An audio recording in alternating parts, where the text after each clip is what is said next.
At the age of 18, I rushed into the ruins to save Thaddeus and was injured in the fire, leaving me disabled in both legs. From then on, he proposed to me in a shabby rental apartment using the pull tabs from soda cans. Alara, I've always wanted to marry you.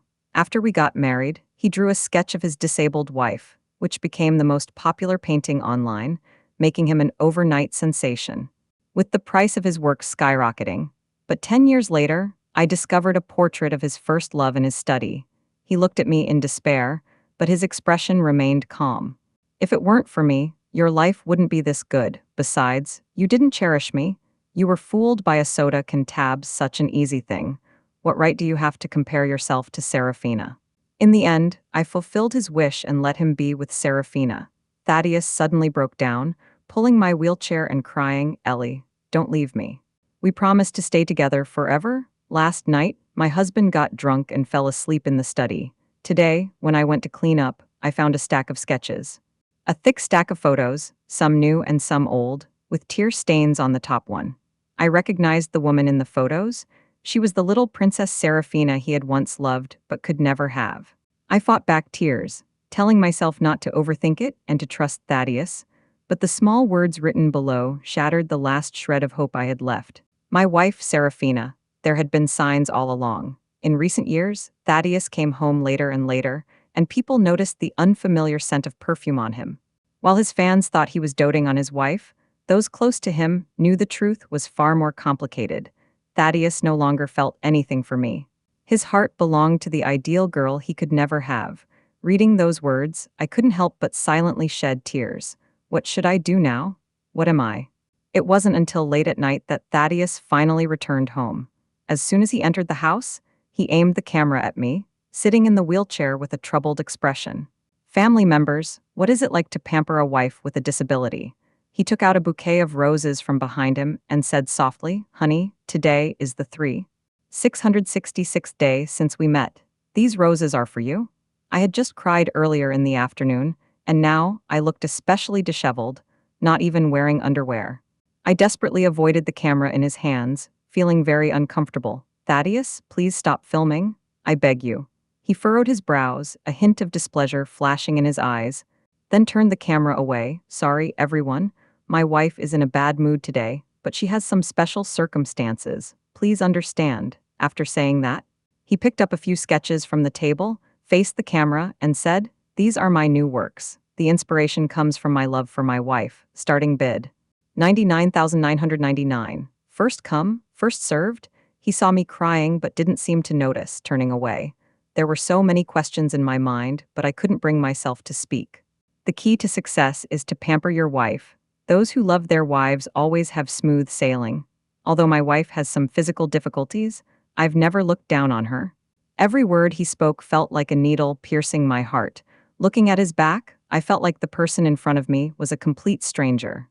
The next day, the video Thaddeus had filmed the night before went viral again. The title was, Discussing What It's Like to Care for a Disabled Wife. The cover showed me in my pajamas, sitting in a wheelchair with disheveled hair. My face was pale, my sunken eyes looked tired. Seeing myself in such a pitiful state, I felt like the last shred of my self-respect had been trampled into the ground. Now the whole world knows I depend on others to live. Despite being disabled, I've tried my best to live a normal life and not burden Thaddeus. There's never been a moment when I felt more dependent on others than now. Seeing myself like this is truly disappointing. Wow, Thaddeus really spoils her. This is true love. Being able to kiss such a face is so envy-inducing. What kind of good deeds did this woman do in her past life to deserve such a wonderful husband? I really want to buy 100 tickets like this. Don't argue with me. If I can't marry a man as good as Thaddeus, I'll just buy a few paintings to comfort myself. Everyone, buy some too. Thaddeus is so good to his wife, he must be making a lot of money. But I think that woman is a bit ungrateful. Her own situation isn't great, and Thaddeus is so good to her, yet she's still unhappy. That's not something to take for granted. Seeing this comment, I couldn't help but grip my phone tightly. That's not how it is. It's not like that. I wanted to shout it out loud to defend myself, but no one would believe me, and no one would care. Yeah, I'm alone, half my body paralyzed, drifting aimlessly in this world like a piece of floating debris. Thaddeus is really good to me, but I still feel it's not enough. But who knows that I'm paralyzed because I rushed into a burning building to save him when I was 18? No one knows that. At lunchtime, I carried the thermos to Thaddeus's company, but as soon as I reached the entrance, I was stopped by the receptionist. Miss, you can't enter the company without an appointment.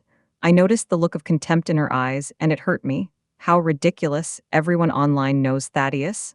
Yet the receptionist at his company doesn't even recognize me. With no other option, I called Thaddeus. After waiting for half an hour, the call finally connected. The receptionist glanced at me with a hint of disdain before saying, "You can go in now."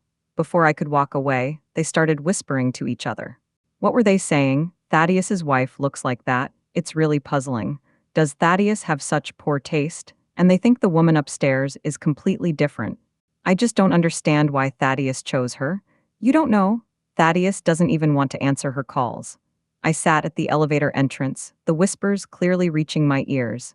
The humiliation and embarrassment nearly overwhelming me. I knew the front desk staff recognized me, but they didn't want me to disturb Thaddeus and the woman upstairs. I still came up without thinking much of it. After all, Thaddeus's image as a devoted husband had not only affected my life, but also deceived many others. I didn't want this to continue. In Thaddeus's office, elegant music was playing. A beautiful woman and a tall, handsome man were dancing the waltz together. Their figures intertwined, and the office was filled with an intimate atmosphere. Until I knocked on the door, seeing me, the woman's beautiful eyebrows furrowed slightly. And she said, "Thaddeus, I didn't expect you to be the type to listen to your wife. Your wife has even followed you here." The man smiled helplessly, his tone filled with indulgence, and said, "Serafina, you know those things online aren't true. There's no real feelings between us." He was already being very straightforward. Serafina felt satisfied but also a bit mocking as she said, "Some people just don't realize how annoying they are, do they? They have to come over on their own." As she spoke, she seemed to accidentally step on my foot with her sharp high heels. The pain made my heart tighten. My right hand shook and the thermos cup fell to the ground. Bang! The hot chicken soup spilled all over me, burning my thigh red. I bit my lip, tears welling up in my eyes, but he didn't even glance at me. He knelt by Serafina's feet, wiping the oil stains off her high heels. How annoying. "These brand new high heels are ruined. You have to take me to buy another pair." She pouted unhappily and pouted at the man. At the same time, she arrogantly glanced at me, who was sitting in the wheelchair. My whole body was trembling, but I didn't know if it was from the pain or the anger in my heart. All I knew was that at that moment, the young man I had always cared about seemed to no longer exist. Actually, back then, I had fallen for Thaddeus first. At the time, I was an orphan, relying on government assistance to attend school. Living in dire poverty, unable to even afford food. I loved dancing, and my teacher thought I had a natural talent. She even said I danced better than Serafina, the eldest daughter of the Whitlock family, who had been studying dance since childhood. So, I saved every penny I could to pay for dance lessons, even in the mornings. I couldn't afford to buy an egg. At that time, Thaddeus was my desk partner. Every morning my stomach would growl constantly. I felt embarrassed, but Thaddeus seemed not to notice. After a week, I always found a few meat-filled buns on my desk. I didn't know who left them, but one day after dance class, I happened to see Thaddeus slip a few snacks into my desk. From that moment on, my heart was completely captivated by him, and I couldn't pull myself away. I pursued Thaddeus for a long time, but he never reciprocated my feelings. One day, I followed him home and happened to arrive just as a fire broke out in his neighborhood due to faulty wiring. At that moment, I was panicked and didn't think twice. I jumped in front of him to block a falling piece of wood. Then I fainted. When I came to, I was in the hospital. The doctor told me my leg was severely injured and I would never be able to dance again. This left me deeply discouraged, even contemplating giving up, until Thaddeus came to visit me. The young man wore a slightly faded t-shirt, his eyes filled with determination and tenderness. He said to me, "Alara, I will marry you. Live on for me." I threw myself into his arms and cried bitterly. He gently patted my back, tears streaming down his face, and whispered, "Alara, don't worry. I'll never let you suffer again in this lifetime." That night, we held each other tightly as we fell asleep, like two people clinging to the last thread of hope. I felt that we had once loved each other deeply. Those sincere and beautiful moments were absolutely genuine. Unfortunately, he had already changed his mind. Tonight, Thaddeus came home early. His hair was neatly styled, and although he was wearing casual clothes, he still looked well-groomed. Get ready, it's time for the live stream. He placed the delicious meal he had ordered on the table, glanced at me, and seemed a bit unhappy. He asked me why I looked so down today. Before I could answer, he smiled and said, "This is better, it feels more real." I clenched my fists, glanced at the phone on the table, and said in a low voice, "Thaddeus, I don't feel well today. Can we skip the live stream?" Hearing this, he immediately furrowed his brows and said impatiently, "Alara, stop being silly. I know my request today was a bit much, but you have to understand my situation. Serafina is one of the company's investors, and I have to consider her feelings. Without the sacrifices I've made, you wouldn't be living so comfortably now. What about me? Where do my feelings come into this?" I wanted to ask him more questions, but seeing his impatient expression, I felt so hurt that I couldn't bring myself to say a word. Seeing that I still wouldn't reveal anything, Thaddeus grew angry but managed to suppress his emotions. Speaking in a threatening tone, "Ellie, haven't you always wanted to get your leg treated? How are we supposed to afford the medical bills?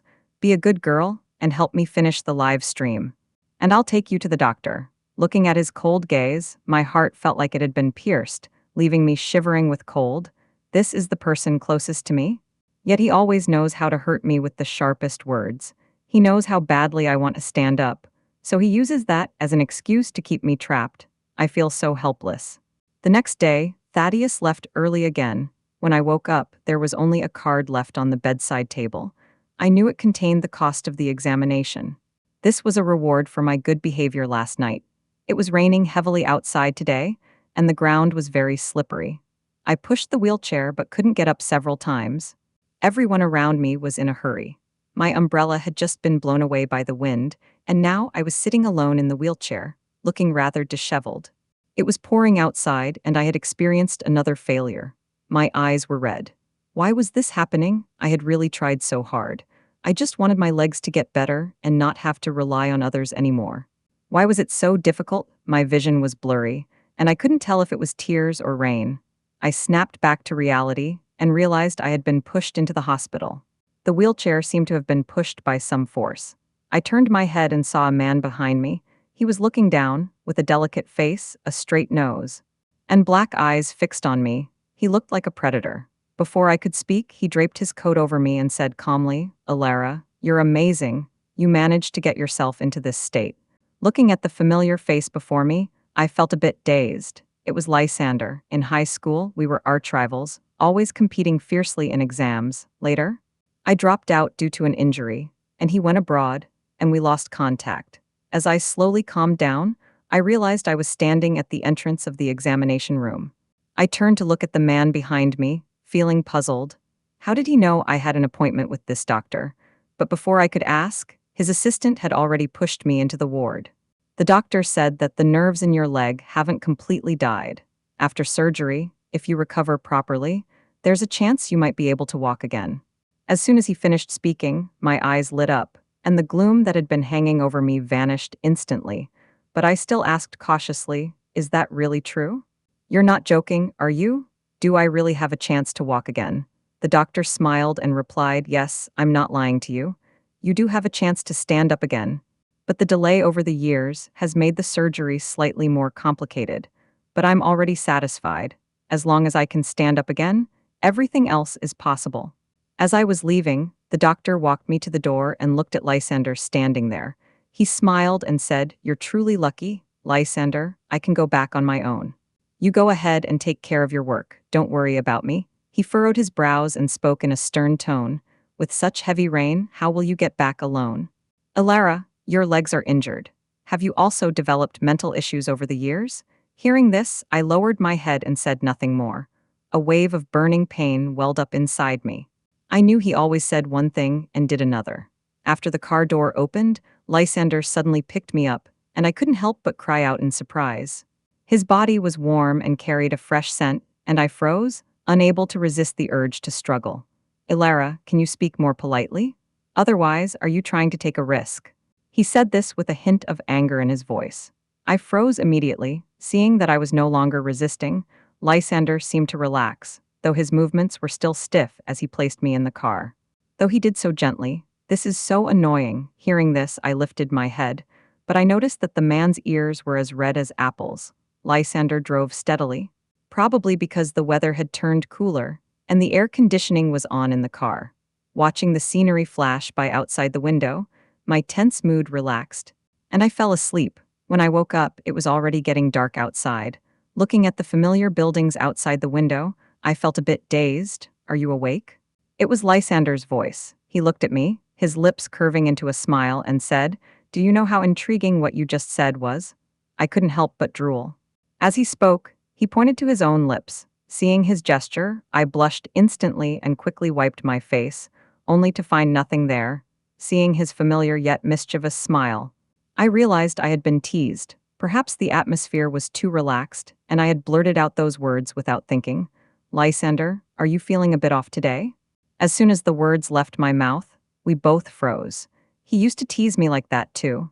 Whenever he joked with me, I would always respond in kind. Seeing him freeze like that made me feel like we were back in those carefree days.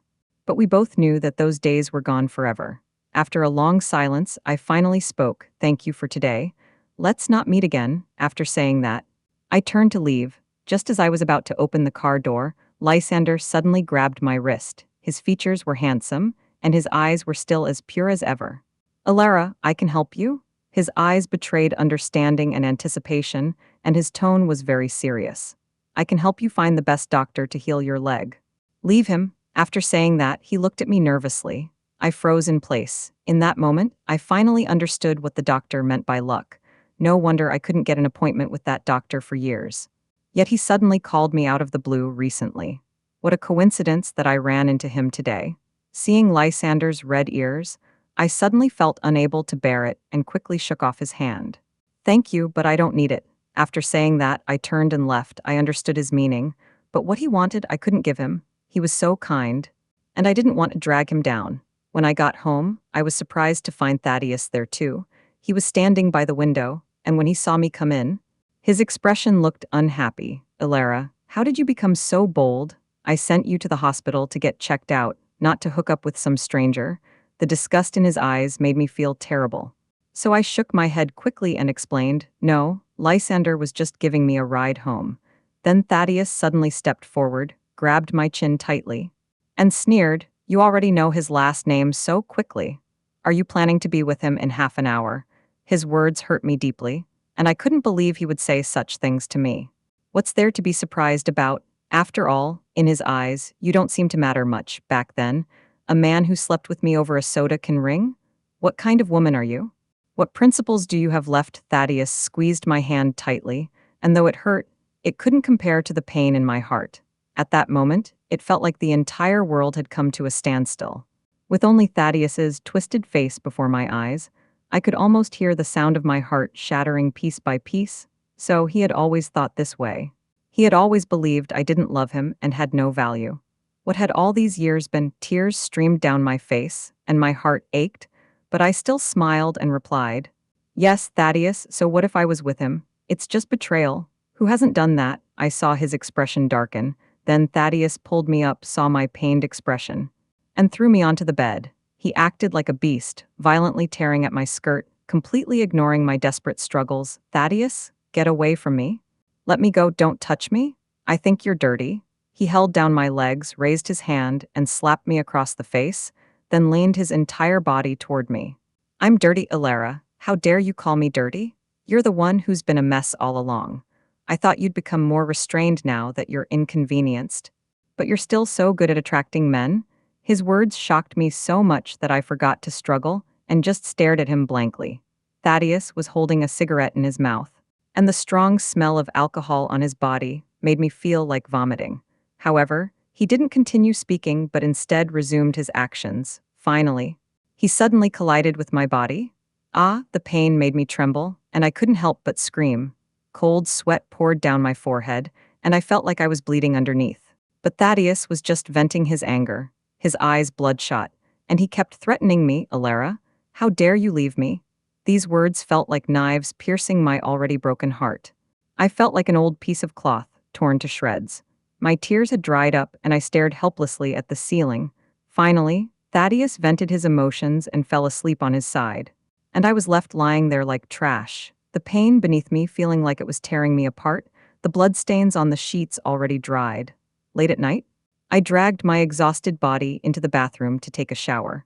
I washed myself several times until my skin turned red, but the nausea and despair in my heart couldn't be washed away. Before Thaddeus woke up, I packed my things and left the villa.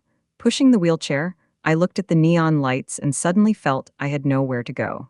Looking at my exhausted face in the mirror, tears streamed down my face. The pain in my heart was so intense I couldn't breathe.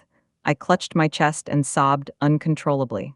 Why had things come to this? Perhaps I had never truly understood Thaddeus. That was a long sleep. When I woke up again, I found myself lying in a strange bedroom. "Are you awake?" Soon after, there was a knock at the door. "Come in."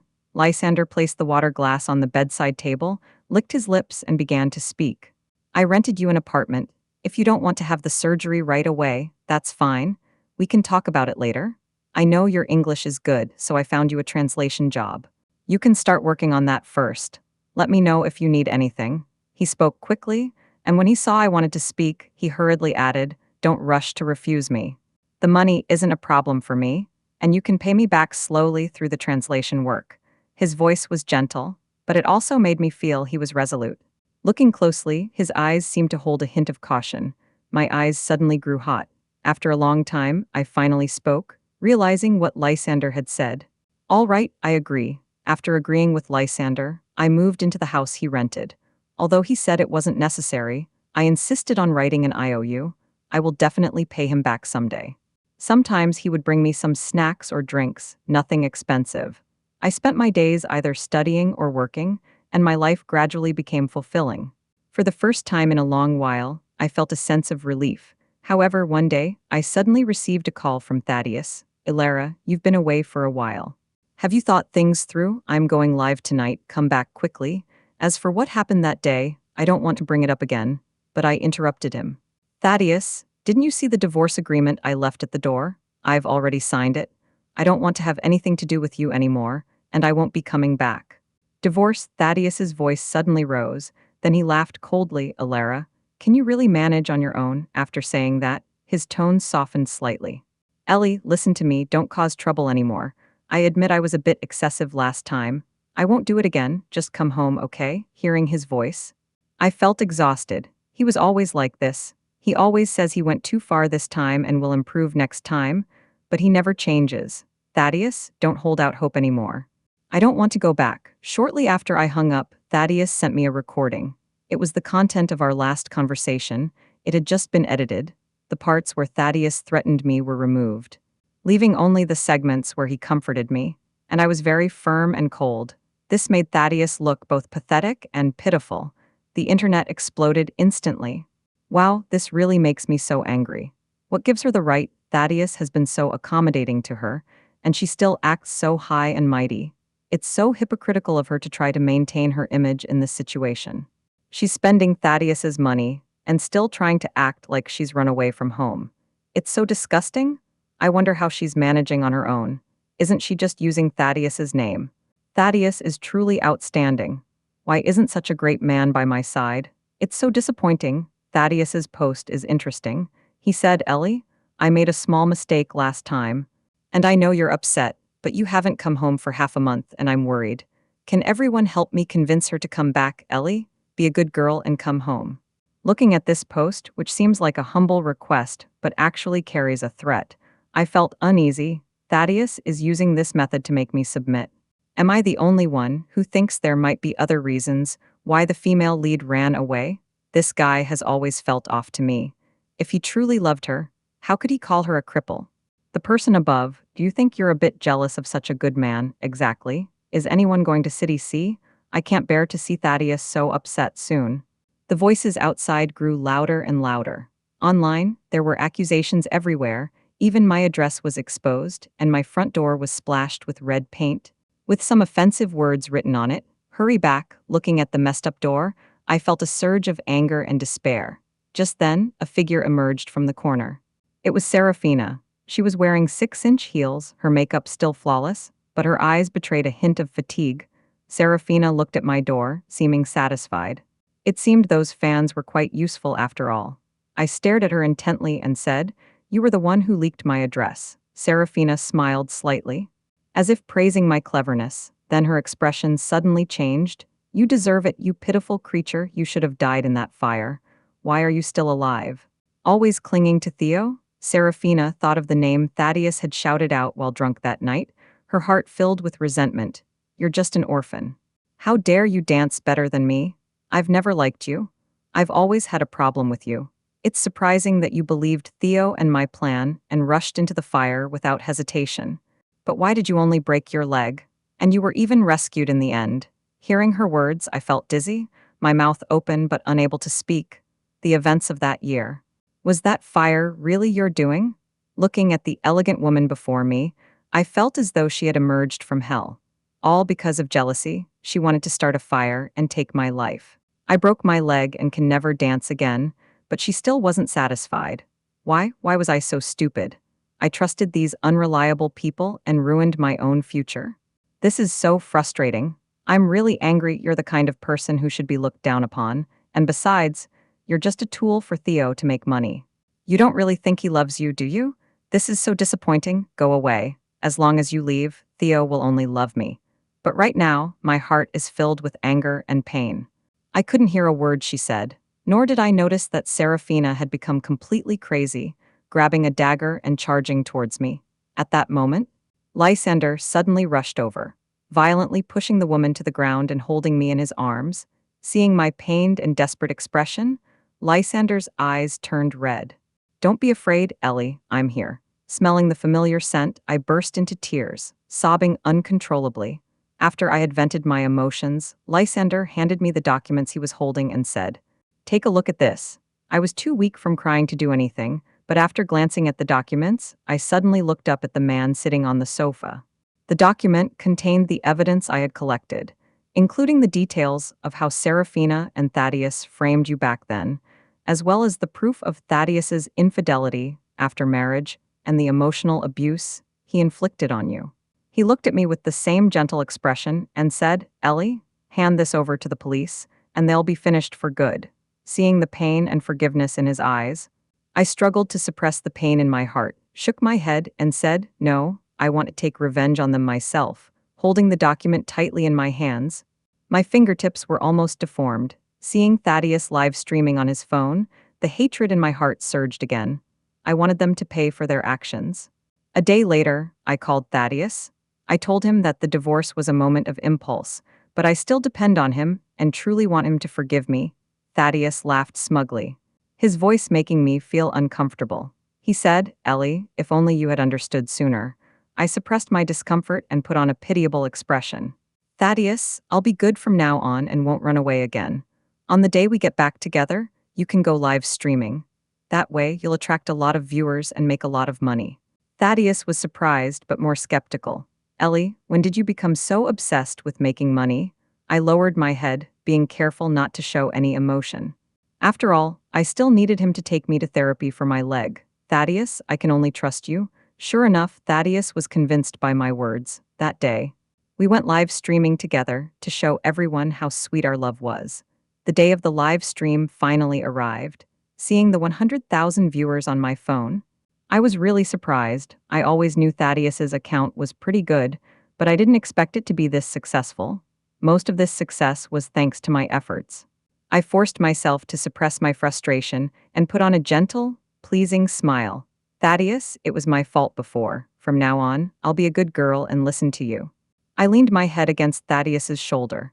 His hands were still trembling slightly, his eyes were red, and his voice sounded a bit hurt. "Ellie, I thought you didn't want me anymore." His performance was truly outstanding. It almost made me believe he really loved me. However, seeing Serafina seething in the distance, I couldn't help but smile. The real show was just beginning. They were so desperate for love, so sweet. I knew Alara would come back. She was just playing hard to get. Girls love to play these games. Mainly because Thaddeus is such a good person. Who would want to give up someone so amazing? Don't stop me. I'm going to draw 1,000 portraits of Thaddeus. Seeing the comments scrolling across the screen, Thaddeus clearly looked happy, but he remained polite, saying that everyone could purchase them according to their needs, and he didn't want to put any pressure on anyone. He would use the money earned from the live stream to help Alara with her medical treatment. After saying that, he gently kissed my forehead. I was struggling to suppress a wave of nausea when my phone suddenly rang. I received a text message from an unknown number. It only contained one word, good. My heart instantly calmed down. The comments were still scrolling quickly, but the content had changed. Oh no, Thaddeus. You're so dishonest. What a good man, you're nothing but a criminal. Did you forget what you said earlier? How could you say such things? This isn't nonsense. A marketing account posted an article exposing Thaddeus's fraudulent activities. This is so uncomfortable. It turns out Alara's disability is because she once saved him. How could he make people feel so uncomfortable? Seeing the obvious change in the comments, Thaddeus's expression also changed. He picked up another phone and checked the post that had gone viral, revealing the true face of the internet's favorite husband, Thaddeus. It not only contained evidence of Serafina and Thaddeus framing me back then, but also photos and videos of Thaddeus's infidelity over the years. Thaddeus's expression immediately changed. He turned to look at me, and only realized what was happening when he saw the smile on my lips. Ellie, you have to tell everyone that all of this is fake. He said this without sounding too panicked. I know he thinks I have deep feelings for him and can't live without him. Plus, I still need his help to treat my leg. It's just that he misunderstood this time. I've come to my senses. I didn't respond to him. I just opened my phone and started playing the full recording of the last call. Thaddeus's voice suddenly rang out in the live stream. Wow, I didn't expect the full version to be like this. What kind of person have I been chasing after? This is clearly a threat. I can't believe what Alara went through. It's so heartbreaking. I hope those irresponsible people get what they deserve. Thaddeus and Serafina also hope for a resolution. In the end, Thaddeus looked at my cold, determined gaze and helplessly knelt down on the ground. Why, Ellie, why? It's all because of this woman. Is this the one? He suddenly pulled Serafina out of the frame, kicked her to the ground, and shouted to his family, "It's this woman who made me do this. I made a mistake because of her. I really want to deal with her." Serafina screamed, completely breaking down, and lunged at Thaddeus as if to argue with him. "Thaddeus, you were the one who liked me first. All these years, you've been chasing after me like a puppy." Thaddeus was hit by her, kneeling on the ground and clutching my wheelchair, crying and begging me. "Ellie, can you forgive me? I really can't live without you." The two of them fought fiercely like madmen. I watched the crazy comments on the screen, feeling utterly absurd. Not long ago, I had also experienced being insulted. How ridiculous. 6 months later, Thaddeus and Serafina were imprisoned for intentional assault. On the day of the trial, Lysander accompanied me. Surprisingly, I wasn't as angry as I had imagined.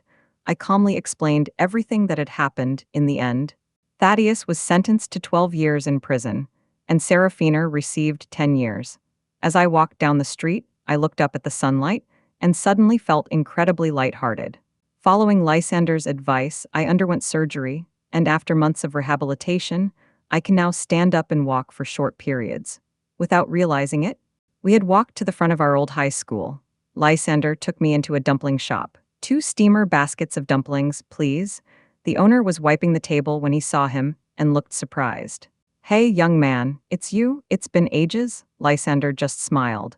When I tasted that familiar flavor, I stopped abruptly and looked at Lysander in disbelief. He was making new dumplings for me, and seeing me look up, asked with a puzzled expression, "What's wrong? Is there something on my face?" I thought of the dumplings in my desk back then, and my eyes welled up with tears. "Were those dumplings you put there?" Lysander froze for a moment before scratching his head awkwardly. "Did you notice? When I saw you so hungry back then, it really broke my heart, so I slipped you a few dumplings." Seeing the man in front of me, his ears as red as apples, I couldn't help but let the tears fall. "It was you? No wonder I never found any dumplings on my desk after Lysander left. It was you who came back, since meeting you. I feel so much luckier." Seeing me cry, Lysander panicked a bit, quickly put down the buns he was holding and came over to wipe my tears. "What's wrong? Did you think about what happened before?" "Oh, I really shouldn't have brought you here." Before he could finish, I interrupted him, tears streaming down my face. But I gave him a faint smile. Lysander, let's be together. I'll bring you here less often in the future, okay? What did you just say? The man's eyes betrayed immense surprise, sparkling with bright light, just like back then. What's wrong? Are you unhappy? Then forget it. What? Don't say that. I really mean it, Lysander. You're so silly. Why are you crying too? Don't say that. I'm just sweating. It's too hot in here.